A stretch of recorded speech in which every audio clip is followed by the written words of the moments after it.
रामपुर नामक एक गांव में रामू नाम का एक गरीब किसान रहता था। रामू मेहनती था, परंतु उसके पास बहुत थोड़ी सी जमीन थी। उस जमीन से जितनी फसल होती वो उसके परिवार का पेट भरने के लिए भी मुश्किल से ही पूरी पड़ती थी। उसकी गरीबी और मेहनत को देखकर गांव के लोग कहते, रामू, इतनी मेहनत का क्या फायदा? तुम्हारा भाग्य ही खराब है जो तुम इतना परिश्रम करने के बावजूद भी गरीब हो।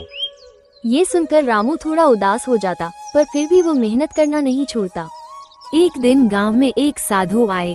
गांव के लोग उनकी बातें बड़े ध्यान से सुनते थे और उन्हें बहुत मानते थे। रामू भी उनके पास गया और अपनी गरीबी और मेहनत की कहानी सुनाई।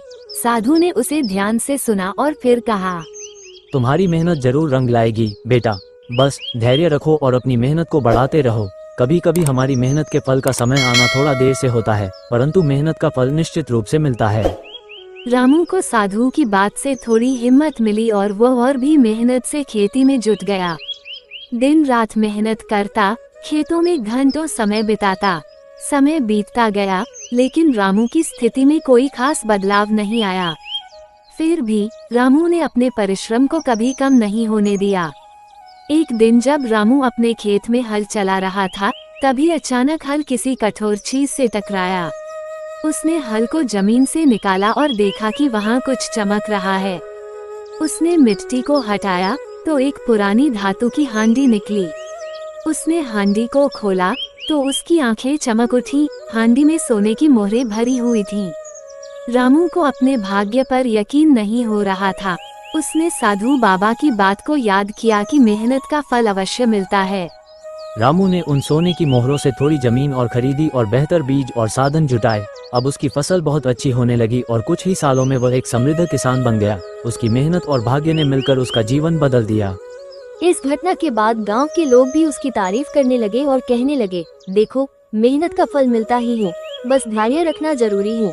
रामू ने अपनी मेहनत और धैर्य से सिद्ध कर दिया कि सच्ची लगन और परिश्रम से किस्मत भी हमारे साथ चलने लगती है। एक छोटे से गांव में रामू, उसकी पत्नी सीता और दो छोटे बच्चे गुड्डू और पिंकी रहते थे। उनका घर मिट्टी का था, छप्पर पुराना और टपकता हुआ। रामू खेतों में मजदूरी करता था। कभी दिन में काम मिलता तो शाम को घर में चूल्हा जलता, वरना बच्चे भूखे सो जाते।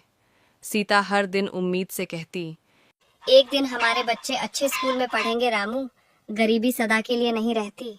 रामू मुस्कुराता, बस तू हिम्मत मत हारना सीता, ये हाथ मेहनत करना जानते हैं। एक दिन पास के गांव में स्कूल में झाड़ू पोंछे का काम निकला। रामू ने सोचा, थोड़ा छोटा काम है पर स्थायी तो होगा।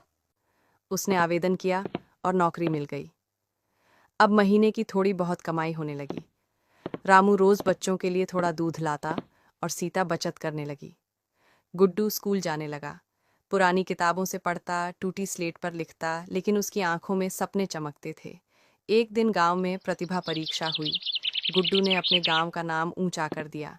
जब स्कूल के हेडमास्टर ने कहा, ये बच्चा बहुत होनहार है, इसे शहर के स्कूल में छात्रवृत्ति पर भेजेंगे, तो रामू की आंखों में आंसू आ गए। उसने कहा, मैं तो बस अपने बच्चों के लिए जीता था, अब लगता है मेरी गरीबी भगवान की परीक्षा थी। कुछ सालों बाद गुड्डू वहीं से पढ़ लिखकर सरकारी अफसर बना और अपने गांव लौटा। उसने सबसे पहले अपने पुराने घर की जगह नया पक्का मकान बनवाया और गांव के गरीब बच्चों के लिए